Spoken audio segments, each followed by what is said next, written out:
Henry the Green Engine has lived on the island of Sodor for many years. He wouldn't want to be anywhere else. He loves every part of it, from the fields filled with flowers to the white sandy beaches. But there is one place Henry always enjoyed visiting more than any other. His driver knew this too. "Come on, Henry," his driver would sometimes say. "We made good time today. We'll stop for a while by the forest." Henry loved it here. The forest was full of broad oaks and tall pines.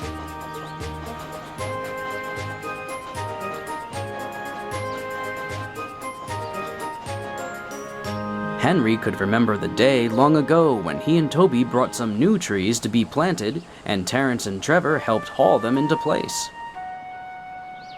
Now he could see the trees growing amongst the others on the hillside. Henry always felt better for being here. He never really understood why, but his driver understood. "It's peaceful," he'd often say. But one night, everything changed.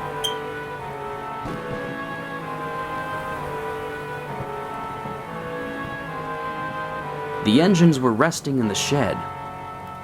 "Listen," said Thomas. "Can you hear a strange whistling sound?" "It's the wind blowing outside our shed," replied Toby.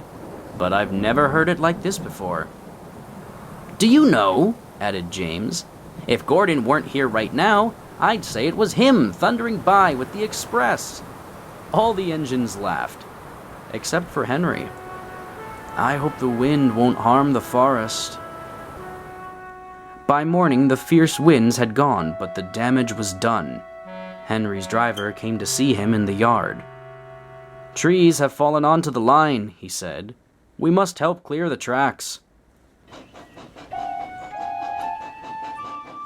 Donald set off with the breakdown train, and Henry followed. Trees lay everywhere. The hillside now looked so bare. Henry felt sad. "What will happen to all the animals that live here?" he thought. When Henry's flat cars were full of logs, he took them to the timber mill where they would be turned into furniture and other things.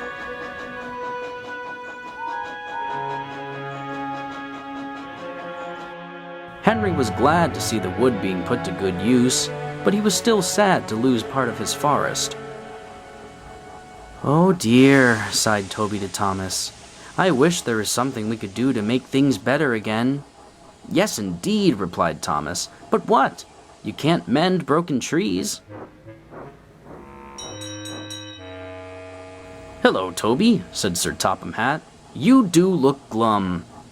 "I'm sad about the trees," said Toby, "and so is Henry. The forest is a special place to him, and now some of it is gone." "We'll soon put that right," smiled Sir Topham Hatt.